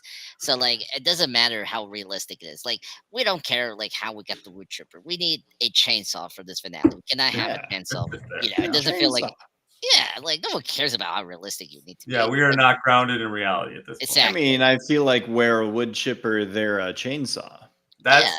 actually pretty sound logic. So Yeah, I I mean, guess so. I maybe did. them being there in the first place a little weird, but them being Yeah. together, Yeah, well, Yeah. yeah, that makes sense. I'd it's buy a Makes that. sense. lumberjack package. Yeah. Yeah. Yeah. Downtown LA, like Yeah. That's in Skid Row, basically. Yeah. yeah. It was also being used for nefarious purposes before it got used by the Oh, Deadites. it could have been another story where like the people that were vacating the what do you call it, the complex, they were like serial killers trying to get people out Getting of rid that. of Getting rid of the bodies. They're with Fargoing it. They're like, yeah, yep, I exactly. saw this. This works. Oh Cool. yeah. Oh, this is shared universe. The Evil Dead and Fargo is in the same universe, folks. It is definitely. It has some of the same sensibilities, I think, as does. far as like very dark humor with a Very question. Yeah. Midwestern. Mhm. Yeah. Well, and I mean, and it's not Maybe like that's why I like these movies so much, Chris. Maybe it's that like Sam Raimi, Michigan, kind of Midwestern vibe. You get a Yeah. Midwest vibe. Yeah. Yeah, I it's mean, like Cabin in the Woods. We got plenty of cabins in the woods. we where got a we're lot from. up here in Yeah. northern Wisconsin. You got a lot of cabin in the woods. It's real good, but sometimes it's not. Yeah, no. Well, and remember, him and Coen Brothers are good friends. Yeah. And so And like I it makes. love the Coen Brothers. Oh yeah, they're great filmmakers. But no, the finale was really great. It's such a fantastic entertainment movie. It like just I agree, you Chris. It doesn't. It's not like the best finales we have, but it's a really good one because Yeah, it it sticks gets to it. landing. Yeah, Yeah, it gets to it. But And guys, do you know what it does even better than that? It What? sticks the second landing because we come back to something Yes. that I've always wanted Evil Dead to do. It kind of does it in Army of Darkness, but the reaction of the people the next day to like what Oh, sure. what this sure. wrought, What happened here? and then to connect it to the transfer of the Evil Dead to our characters from the beginning of the film. Mhm. We see the girl get infected before she goes to the cabin, connecting us to the opening shot, where the 2013 movie doesn't connect us to the first thing ever again. Very true. Well, because in the first thing, what didn't that happen like a long time ago? 2013? Yeah, you have no idea. It doesn't even matter. It's just Yeah. cool for the sake of being cool. No. Yeah. This is super effective. To kind of play that little trick, like to reference the beginning. No, it kills. It's so good. And it doesn't even really have to be there. Like you could just do the Cassie and Beth walk off into the sunset. Like bang, that's it. Did you And think it just was weird? throws it. Do you think it was weird that Jess is the girl that gets infected at the end, that she is talking on the phone and more or less she's just like, yeah, I didn't sleep the best last night, but it's all good. Even though like this crazy slaughter fest had happened in her place. I guess we're supposed to assume that the walls are thick and she wasn't on that floor, right? Or Again, she like Xanaxed out. she just Yeah, took a I mean, Xanny to be Some fair out though, at the LA. light. well, to be LA. fair though, I'm from New Jersey, and Okay. and unfortunately, New York, like in these big cities, people don't like really pay attention to these crazy stuff, Yep. and I feel like it feels realistic to like if you live actually in those complex, people do kind of avoid like zone out these crazy noises up Yeah, because you here. don't want to get involved. Or it's just like Yeah, whatever. Yeah. so I believe that, and especially her Okay. character. Like I think Yeah. She. yeah, or the type of person she was, it makes sense, like how she didn't notice that. So it felt believable than what we got from So 2013. good, baby. Yeah. Yeah. It's so good. It was good. Do the last thing I want to say about the prologue is do the other films like the first three? Do they ever do they start with something and then they do one day earlier? I feel like that happens in one of them. Army Well, of Darkness does that. I feel like yeah. one of the cabin ones might, because I feel like one of the cabin ones. Well, I don't know. Maybe I'm wrong. Well, no, Evil Dead 2 does it. It's just we don't know like how long the days are, or the nights, because Sure. remember the No, beginning. Evil Dead 2 is linear.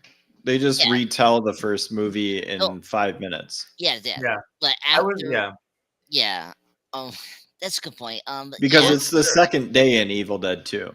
Is yeah. it maybe one then? I feel like one of them, you go to the cabin and the first thing that happens in the cabin is like there's like ghouls running around is like Mhm. the first shot. And then maybe That's 2. okay, Because and then like I said, Yeah. Evil Dead 2 starts with the first 5 to 10 minutes is them remaking the The first first movie one, yeah. basically with less okay. characters.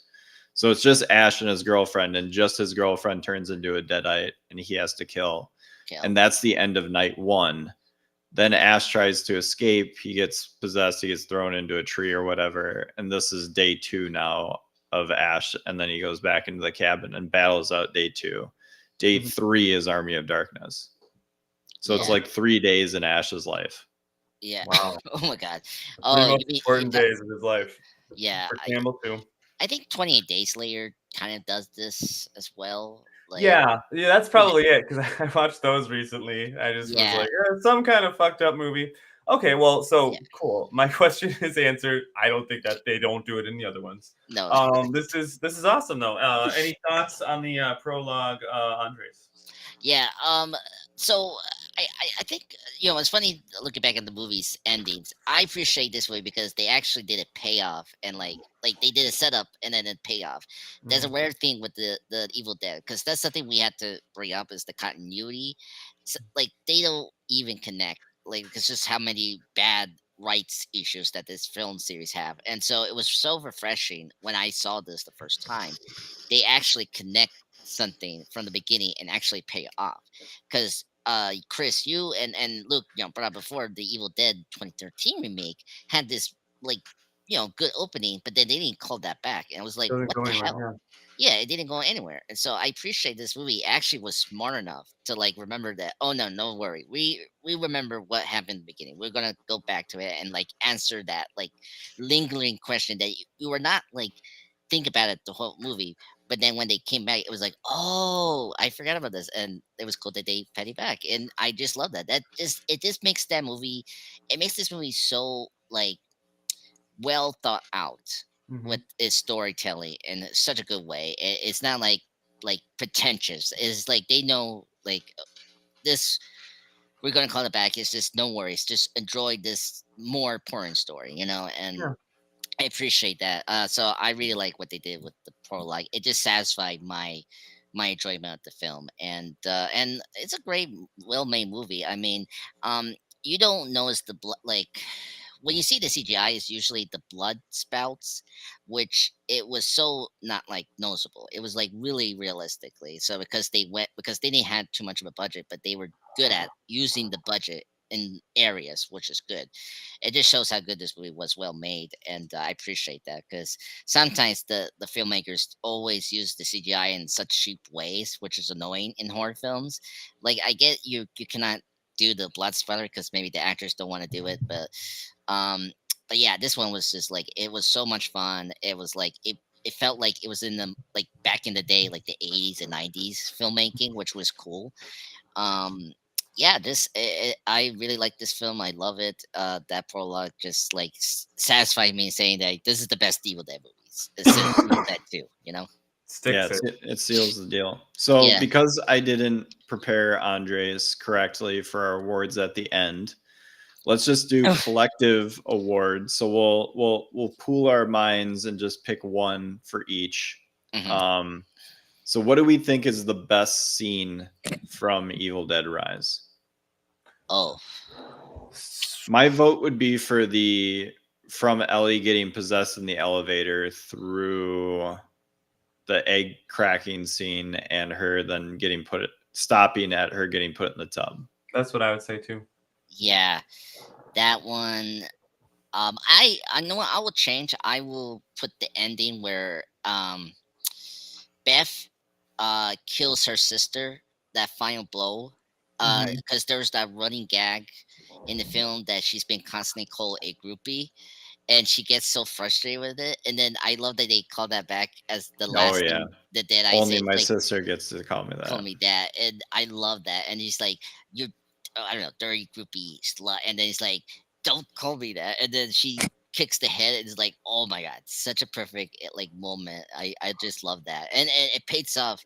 Like she's you know, I mean, her role is a technician. She is a very capable woman, and I just think that, you know, I feel like that was a perfect way to end her character, as now she's more mature and like she will like become her like your sister now, but more maybe better, you know, something like I that. But love that the Ellie head talked back. Like yeah, after it was severed, like that yeah, was funny. Like talking about, like I thought that was one of the like more LOL moments, maybe, even though like also creepy and weird, but like I think yeah, she does. Yeah, she's just like, you're always this one. yeah. Foolish. Yeah, I love it. It's so good. It's again a good callback from Evil Dead 2, where Ash's girlfriend was also chopped hand and she Oh did yeah. similar thing. I appreciate that because I appreciate this game because I like we didn't get her Beth lose her hen, because that was something I didn't like about the remake. It was like, Yeah. why, you know, I 2 on the appreciate nose. 200 no. So I appreciate that this movie did subtle with its Easter eggs and like just did, you know, its own thing, and it's like they didn't worry too much about like, you know, all the big Easter eggs. Yeah, And you all that. didn't have to beat Beth up. She's too pretty. Yeah. And so speaking of Beth, performance of the movie, are we just gonna go Alyssa Sutherland? I mean, yeah. I will Don't see go. how you couldn't. Yeah, I will say Beth, but also her sister, Allison, the actress. No, we're talking to Ellie. Yeah, we're talking Ellie. Oh, Both Chris okay, and I okay. are saying Ellie. Oh, Yeah, sorry. like, Okay. she's great. Yeah. I mean, they're all good. Beth's good too. Lily Sullivan, the actress, she's good as Beth. But of course, our Yeah. what I've already Alyssa forgotten. Sutherland. Alyssa It's Sutherland. Ellie. Yeah. Yep. I'm sorry. No, I'm with you guys. Yeah, Because okay. she was the best performance. Like she's the best that I seen. I Like, mean, yeah, she fucked Bruce Campbell, right? Honestly, like, yeah. I know that's sacrilege. You shouldn't say it, but like, I don't know. I enjoyed this performance the most out of anything. Yeah. Well, Yeah. yeah. Yeah, I Because mean it's really good. It's really Yeah. good. like who tell me she combined the drama, the comedy, and like the like just the vulnerability like at the same time, which is crazy. Like it's hard to like in the makeup she looks so terrifying, but then at the same time she's also funny when she say those like really grotesque and She's like awesome, you man. know, I it's mean, so come amazing on, how she did it, you know. guys. Fucking, we um do have Bruce Campbell in 2 in Army of Darkness. Like that's all time stuff. Yeah, I mean, yeah. Well, Evil Dead 2 and Army of Darkness. Like, don't forget Evil Dead 2. He's also a Deadite there, and that's Yeah, great too. But you know, Yeah. not he as good gets the as Army of crown. Darkness. It's his thing, but It but is as Yeah, his far thing. It is but his as far thing. as But the she's performance, incredible. Yeah, yeah, she is incredible. yeah. She's good. She's great. She's number one. Which brings us to MVP. For MVP, it can be a repeat, so we could pick Elisa or Alyssa Sutherland for this again. But MVP can also be anything from the movie, as what makes it the best, or like what enhances the movie the most. Hmm. I would say I know this is gonna be weird. I would say Cassie is the MVP. Great Okay. child. She was Talk about smart. it. Like she helped out a couple of times. Yeah, You you know. like Newt though. This is a Newt lover. Okay. Oh, we got a new Okay. lover. Okay. All right. Look, at least Newt was like she was able to survive 2 weeks in the surviving from that city mortar attack in her A hometown. tough little kid. Didn't Yeah. seem like it would. She was finally brought Yeah. on the team. Well, Why first don't you off, pull your weight, Newt? yeah, no. But here's the thing: Cassie killed her own sister, like without like it, like a French. She helped Beth use the scissors to kill, Ellie. That was a great payoff. That's another thing. Oh Great yeah, setup. the scissors under the Scissors in the bed. face. Yeah, like great setup and payoff. Like Yep. she did that, and then of course when we were at the what is it down the basement or whatever you call it, where she had to like uh start up the what do you call that machine? I'm sorry, Wood chipper. the The wood wood. chipper. Thank you. Um, Yeah. I rarely seen that machine, but yeah, the wood chipper, and like she did listen to her and say turn off or power back up again. Like she listened to her, Mhm.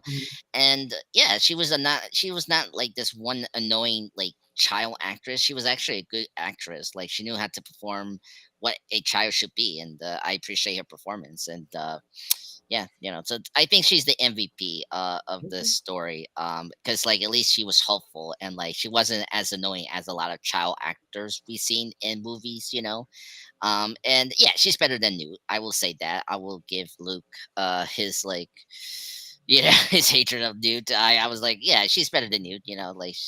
Like her acting is way better than what I'm was coming in for you, Night. Big Jim. I'm coming Yeah, for sorry, you. Jim.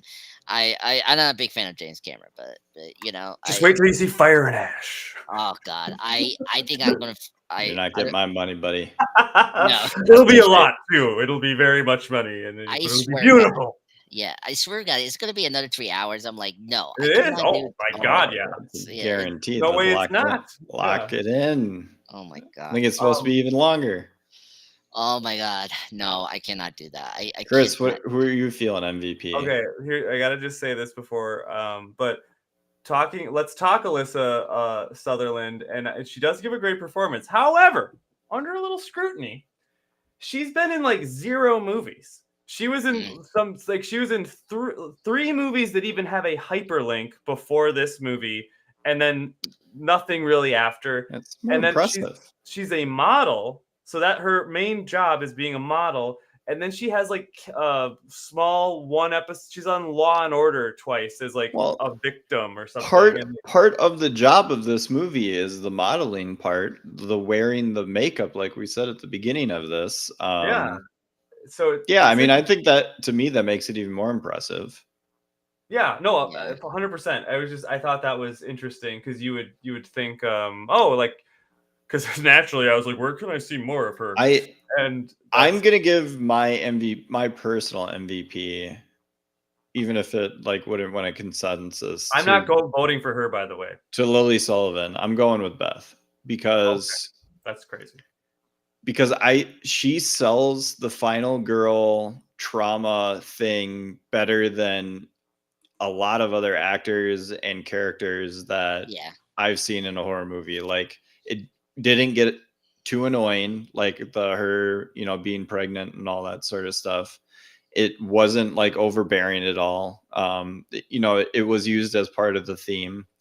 And like she just kind of is already a strong, independent, like capable person from the first time you see her all the way through the entire movie. Like it's a great character, and for like a horror film, a great final girl, and I think it stands out. Yeah, she's really good. I would go and give it to Lee Cronin if he wrote it. I'm trying to look and see if there was like a different, but just the putting. He's listed as the writer on IMDb. Great. I'll give it to Lee, just because I think that the assignment was so well understood, and the entire. I mean, they've got some great performances and they've got great effects. I was also like thinking of giving it to the effects people. But just the guy who put this whole thing together, let's give it to Lee Cronin for me. Yeah. Yeah, I would say he should be our consensus MVP is Lee Cronin. This is a incredible film. All right, so now we're going to get into our ratings out of 10. Andres, as our guest, you get to go first. Remember, you can do decimal points if you want to get fancy, but it is out of 10 for Evil Dead. 2 decimal points because we'll do them. So Okay. yeah, we're like Pitchfork. Okay. I'll give it a 9 point. Rotten maggots out of 5 out of 10. If I did that right, I'm sorry. But yeah, 9.5 out of maggots out of 10. I thought this movie was amazing, top tier horror film. Just delivered what an Evil Dead movie should be, and it did it. And there's just minor things that it was like it's not perfect, but at the same time, it doesn't matter. Like I was so happy and giddy and like scared and just laughing at the same time, and that's the feeling you want to be as an Evil Dead fan. Is that the highest rating ever given on our show, Chris? I feel like it might be because we get all like scared about once get really scared hitting 9. You're like, oh god, like it has to be like I get to like 9.3 and I'm like, oh, it's too high. Yeah, you feel like you're flying, you're Icarus, you're flying too close to the sun with that shit. Like, where you go, Chris, my fellow explorer, I'm going for it. I'm going 8.8. Good. I'm giving it a big rating. This is of the non-Ari Aster modern horror movies of the last decade. This is one of my favorites, like bar none. This is it. This is what I want out of a horror movie 9 out of 10 times. And the one time would be Beau's Afraid. Like sometimes I just need to see that movie. Also has someone clinging to the top of the ceiling in a bathtub. So both, that's some synergy there. I was gonna do 8.6. I mean, which to me, like for what I'm saying is that this is really really really good. I mean, really, like that's it. I mean, whether we split hairs, it's awesome. I really enjoyed the rewatch. I had only saw it was the second time I ever saw it, but it was really good. Super excited to see what they do for Burn, and I think it'll have some big shoes. I mean, this is a rare franchise, guys, where the reboot just comes in just kicking. Like 10 years later, give it a decade. That the 2013 one didn't sit super well, didn't age super well. This one comes through like just banging. Like we don't get a lot of franchises where like the first 3 are pretty good. Then you get the more modern one, which always has to suck. And then you usually get the straight to DVD last one, the last gasp at the resurrection, and it doesn't work. But then sometimes you get Prometheus, Chris. Oh gosh. Even after the resurrection, the last gasp, they're like, no, one more time. Ridley, Sir Ridley, come back. I'll do the thing. He's like, I will tell you how life began on Earth through Holy aliens. Shit! You drink this black shit, and they're all like jacked, white, hairless beings, and holy shit. Yeah, I love it. I want Bring Us Alien Awakening. Bring us Alien Awakening, I say. Oh my God. I mean, gosh, we want that. We don't want. I don't need a Romulus sequel, you guys. Like, I get it. I need Walter back. Walter. Folks, wait. We're gonna get a good alien. That's where we left our fucking David. That's true. Fucking creepy That's true. David. Ow, Dude, love it. Do they have to de-age him? Flying. Where are they even flying him to? Where's David going? There's a fucking story there, is what I know. I know. Ridley Scott has never let us down. Bring back Lindelof to write it. Get weird. Get weird. Yeah. Scott on the direct. Did you watch that thing on Peacock the Lindelof wrote with the blonde woman from It's Glow? Miss Davis. That was Yeah. Is that cool? I haven't watched it. No. Oh, I watched the first episode and it was definitely like very weird, and then stuff happened. I am starting a side career as a just a Lindelof TikToker. I'm gonna start doing lost 1-minute clips now too, dude. Oh, yeah. I went off of The Leftovers for one TikTok, Chris. Yeah. Fans didn't appreciate it, and I More came back Leftovers. hard with The Leftovers, and they're back. I even got a Yep. Facebook group. I got people Hell preaching yeah, to me dude. about how God is in The Leftovers, and I just can't see it. It's great. I mean, this all brings us, I mean, potential potting down the road. I mean, that's the type of stuff, right? It lends itself so greatly to discussion.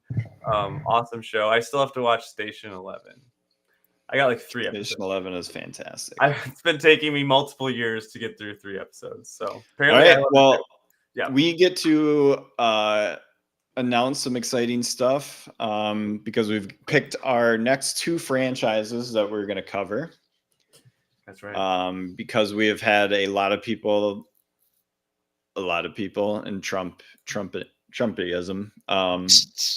Some people Oh my god. reach out to that would like to guest on future episodes with us, and so we had to schedule them out a lot farther.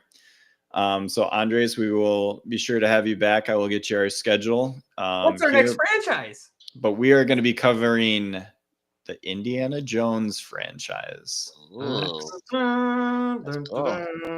Raiders of the Lost Ark next week. I think I have a guest already booked for that. Okay. I would have to look it up, but it will be announced on social media. But we have a guest booked for that, even though I told Chris we would do the first movies alone all the time. But it is what it is, man. It is what it is. That's fine. Raiders of the Lost Ark, I figured that one would get snatched up pretty quick, and it did. I feel like Temple of Doom is going to be a fun episode. Hell yeah. I wrote a paper on that in college. Yeah. Really? Yep. Oh my god. Yes, because I was like, this is what I'm doing with the money I'm spending. Yeah, so we'll have to choose our guests wisely on that one if Chris wants to talk a lot. Yeah, we're going to get dooming.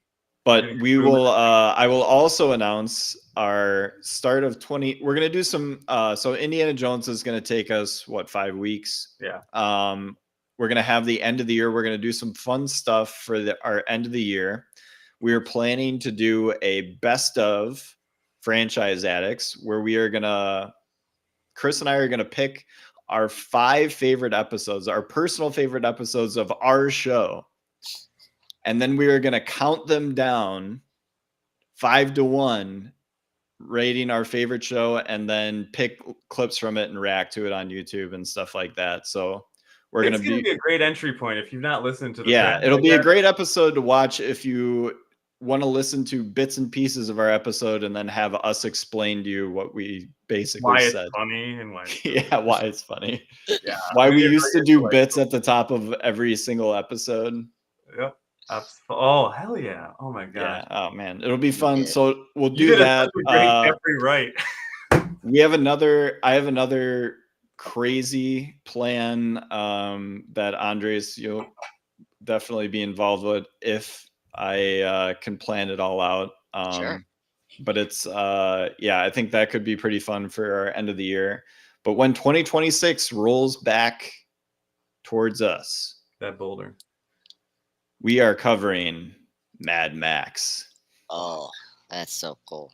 So connection with Evil Dead in that the first movie in Mad Max then gets more money added to it, and our auteur gets to make Mad Max the Road Warrior, and that is the movie most people know and love with Mel Gibson.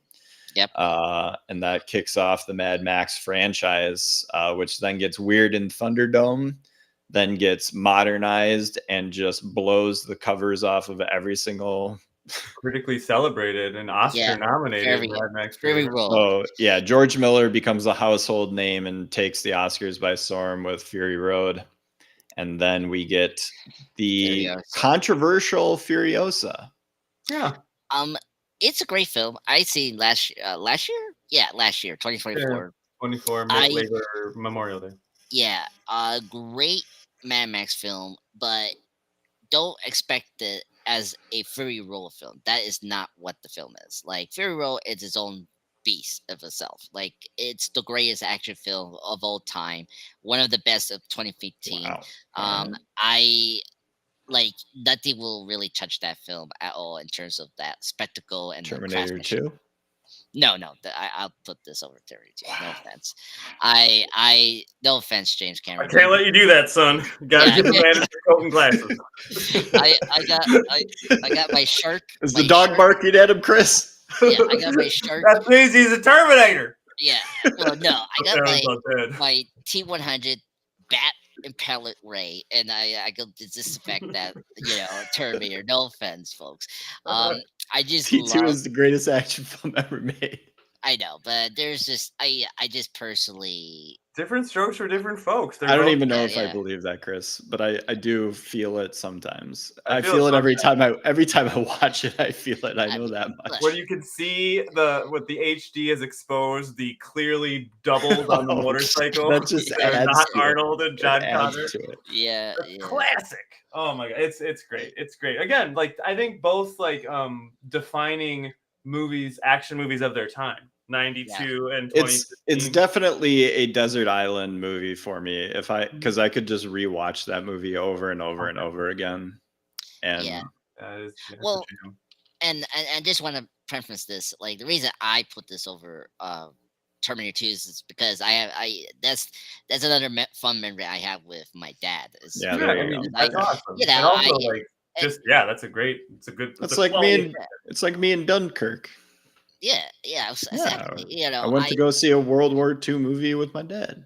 Yeah, exactly. And I mean, my family. That and Lincoln. Oh yeah, Lincoln. My family are like big fans of Terminator movies. Top Gun Maverick. Oh god, that's the thing about Terminator 2. There's like so many great sequels, and it's a little hard for me to like how I put Terminator 2 over Dark Knight or back. Yeah, Fury I don't know if Road. I could do that. Yeah, it's like I like Terminator 2 as a sequel, but they're just and then it's also like I don't know how you guys think about your sequels, but like I had to compare it to the other sequels after it came out from that movie. Like Terminator 3 is like how like those are all not very good. Yeah, exactly. So I just felt like with Terminator 2, it was such a perfect closure of that series, and then because we got so many of them, but it's like all right. The first Mad Max movie is not very good. Interesting, but not. Thunderdome is like ridiculous, but it's like not particularly great. It's its own thing, kind of like Army of Darkness, and but Army of Darkness is great. So, and Thunderdome is in its own way. Then like Mad Max Fury Road is just like everything you could ever ask for. Yeah, just come on. But then it ruins Furiosa in a way. Like I do think Furiosa is great. Yeah. Like it's really great, but like unfortunately, it's not going to be as good as that. The prequel to one of the greatest movies ever made. It was lightning in a bottle. I just much like Godfather 3. Which is no, we don't need to talk about that.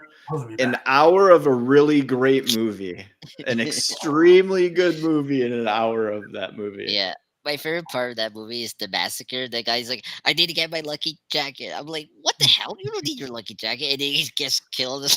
I'm like, "What?" Dude, Andres, you got to listen to our Godfather coverage. Oh, really? Yeah. That was one of our weird ones that we did. That kind of seems out of character for us, but yet if you look at our catalog, it's classic. We just do the classics. We do the best. We do the very best in franchise. Now adding Indiana Jones to the resume. I don't want to jump the shark, literally. Or nuke the fridge. Oh, I know where you're going.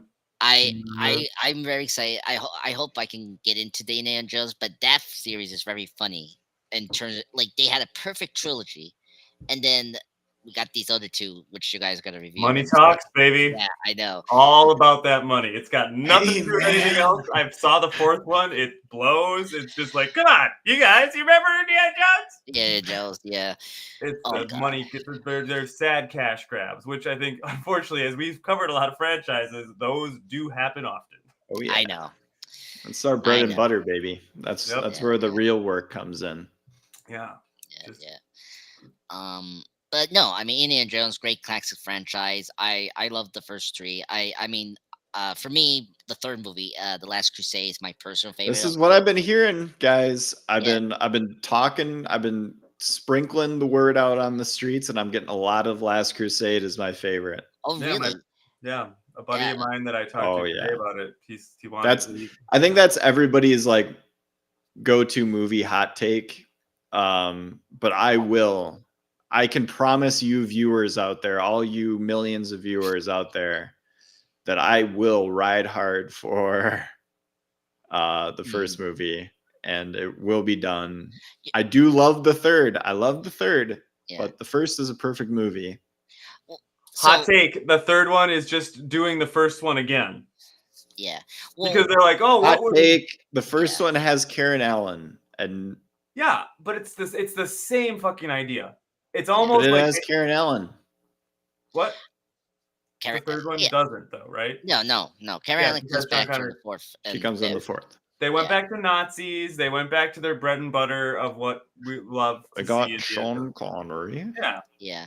That's always my take. Is that 1 and 3 are like it's like the Evil Dead, but not at all because Raiders. And then I will make a passioned love, much like my love for the Phantom Menace for Temple of Doom. Temple of Doom. Yeah. Well, Temple of Doom is crazy. Yeah, it's crazy. Incredibly dark and not. It's super. I mean, there's a bunch of fun backstory to it. I listened to the what happened to this movie or whatever on it. So we're gonna leave you wanting more. Yeah. Before we head out, I just want to say, like, I understand where you're coming from, Luke. I agree. Raiders of the Lost Ark is a great film, but what makes Last Crusade for a lot of people, and like me, put it number one, is just the emotional hook of it. Like, yes, I agree with Chris. Did you guys ever watch the show How I Met Your Mother? No. Yeah, briefly. I see. So there's a bit in it for an episode where they're talking about the moment that you have with your friends where you finally are keyed in on an annoying thing that they do, and then you can't not see it anymore after someone makes you aware of it. I feel like the end of The Last Crusade, the like old dude, the old night guy. Yeah. Like the fact that it's like a meme now, the fact that like it looks bad, like it just ruins that movie. Like it just makes it too goofy. Like I know the like melting face in Raiders is like, bad looking nowadays, but like the Crusade just has like just that too much of I don't like that. I need to rewatch that. I always thought it was fine. Even the Raiders are. I disagree. I think they're fine because you chose poorly. Hey, I like to choose poorly, my friend. Raiders set up Ghostbusters. Like that effect did set up Ghostbusters, the 84 one. And I think that effect is fine. It's still creepy, I think. And then I need to rewatch Ghostbusters too long. Yeah. I feel like great. Yeah, okay, great. Ghostbusters is amazing. Ghostbusters 1, Ghostbusters 2, female Ghostbusters, all fucking solid. Yeah, they're fun movies. I need to rewatch the ending of Last I've been denying that franchise for a while now. What? Get out of here! I mean, Peter Venkman was my idol. I wanted to be Peter Venkman. Same here, Chris. Oh yeah, he was so smooth with Dana. With what's her name? With Dana, who was Sigourney Weaver. Sigourney Weaver. Yeah. Dana. Oh yeah. Oh man. Not my favorite movies. Luke, oh my God, Luke, we need to watch. This is a duty for 2026. We need to watch. We need to make a podcast of every Ghostbusters movie. Yes, there's some bad, but Ghostbusters 1. We can cover it on the show. We will cover Ghostbusters at some point on the show. Yeah. I'm just saying. It's gonna be great. It will happen.